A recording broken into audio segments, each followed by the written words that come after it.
This guy, I think I'm saving anyway, but this will probably be the only thing I got going for me because everything else just seems too overwhelming right now. And I gotta start somewhere, right? So I saved this from this bed of strawberries. And I'm hoping I'm doing it right. I believe. See, I don't got all the terminology yet, and and I'm using my phone, so I can't really look it up, the word I'm looking for. But I think I made sure not to cover the part that shouldn't be covered.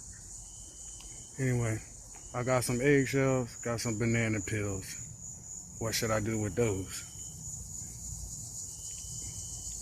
Anyone with any, garden sense, if you can help me out, please help. Cause I'm starving.